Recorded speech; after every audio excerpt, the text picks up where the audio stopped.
बहिष्कार करने का अभियान शुरू किया। इस अभियान के द्वारा व्यापारियों की योजना दिसंबर 2021 तक चीन से आयात बिल 1 लाख करोड़ रुपए का घटाना है। कन्फेडरेशन ऑफ ऑयल लिस्ट बनाई है जिनका बड़ा हिस्सा चीन से आयात किया जाता है और जिसका विकल्प भारत में मौजूद है या तैयार किया जा सकता है की बात कर रहे हैं। राम बाबू जी, जब हम आज देख रहे हैं किस तरीके से व्यापारियों से जब उनके पास जा रहे हैं, उनसे किस तरीके से चलो लगातार विरोध किस तरीके से हो रहा है, चीनी सामान का बाइकआउट हो रहा है, लोग इसमें बढ़ चढ़कर हिस्सा ले रहे हैं, क्या हमारे बाजार एक नई मार्केट के लिए? आलोक जी, सर्वप्रथम तो मैं आपके चैनल के माध्यम से जो हमारे देश के 20 जवान सैनिक शहीद हुए हैं, मैं उनको पूरी श्रद्धांजलि अर्पित करता हूं। और ये समय दुख प्रकट करने का है, राजनीति करने का नहीं है। अभी भारतीय जनता पार्टी के प्रवक्ता आदरणीय रामनिवास यादव जी ने बताया कि अगर देश की जनता चाहे तो देश की जनता ने चाहा था, इसलिए पहली बार और इसके बाद रिपीट करके दूसरी बार देश के प्रधानमंत्री को विराजमान किया। देश की जनता ने चाहा था, इसीलिए ताली और थाली और दिवाली को जलाकर प्रधानमंत्री जी के कंधे से कंधा मिलाकर साथ दिया।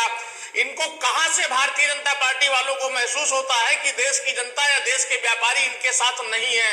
दूसरी चीज मैं आपको बताना चाहता हूं, मेरे मित्र चाइना का पछले में लगे। मैं दूसरी बात आपके चैनल के माध्यम से ये बताना चाहता हूं, आज हमारे देश के व्यापारी के पास में चाइना के आज हमारे देश के व्यापारियों के पास में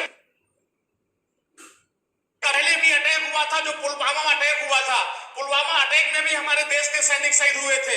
उस समय भी यही बात हुआ था, चाइना का बहिष्कार हो रहा था, पाकिस्तान का बहिष्कार हो रहा था। मैं माननीय प्रधानमंत्री जी से कहता हूं कि जब आत्मनिर्भर जनता को बनने के लिए कह रहे हैं तो आप स्वयं आत्मनिर्भर क्यों नहीं बन रहे? जो विदेश का अनुबंध किया गया है, आप उस अनुबंध को निरस्त करिए। जितने माल भारत में व्यापारियों के पास चाइना के प्रोडक्ट आ चुके हैं, जितने व्यापारियों के पास में करोड़ों रुपए का माल डंप हो चुका है, मैं सभी देश के व्यापारियों को आपके चैनल के माध्यम से कहना चाहता हूं कि सभी व्यापारी शपथ ले इस बात का कि मैं अपने प्रोडक्ट को निकालने के बाद में कभी मैं चाइना का माल एक्सपोर्ट इंपोर्ट नहीं करूंगा और ना चाइना का कोई प्रोडक्ट अपने देश के कंज्यूमर को मैं बताऊंगा, ना उसके लिए प्रोत्साहन करूंगा। लेकिन उसके साथ साथ मैं माननीय प्रधानमंत्री जी से और माननीय विदेश मंत्री जी, रक्षा मंत्री जी से भी कहना चाहता हूं कि जिस तरीके से दर्दनाक हिंसा हुआ है, इस तरीके से हमारे देश के रक्षा मंत्री खाली घोर निंदा करते हैं, चाहे वो पुलवामा कांड हो,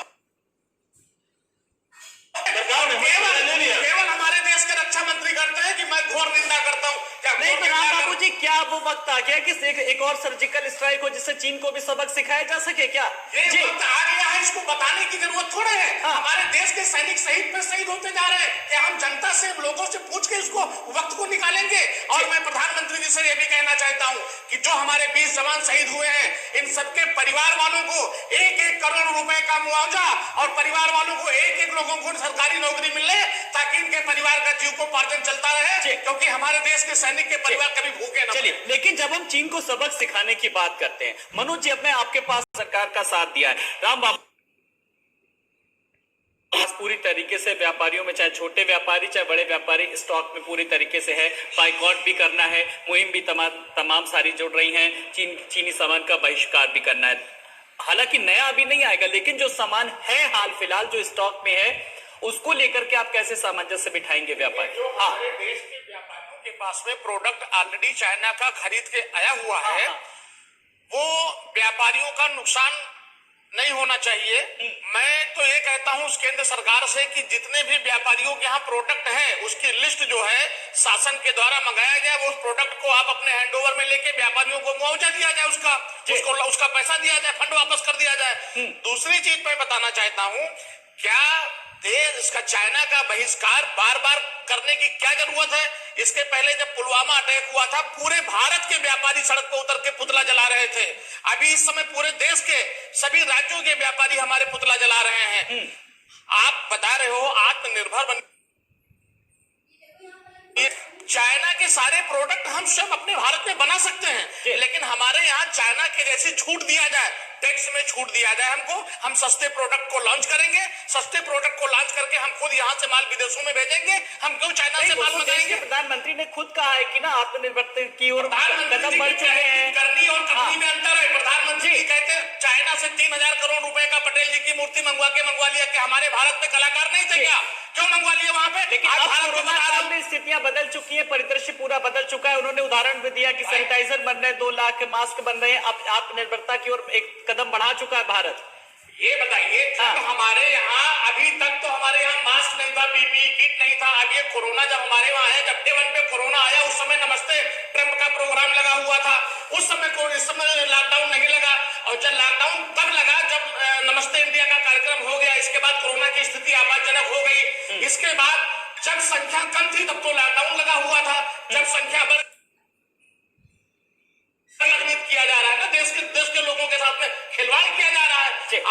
आज इस तरीके से लोग कोरोना के मरीज निकल रहे हैं। आपको क्या असर लग रहा है कि आने वाले नवंबर दिसंबर तक कोरोना करोड़ों में फैल जाएगा? जी नहीं, तो ये टेस्टिंग के लिए अब मशीन भी तो सरकार करवा रही। देखिए ट्रूनेट लिया, यूपी पहला ऐसा राज्य हो गया। जरा इसका जवाब मैं शैलेंद्र जी से चाहूंगा, जरा में है उसके लिए आप सरकार से क्या कुछ मांग करते हैं, मुझे आज जवाब।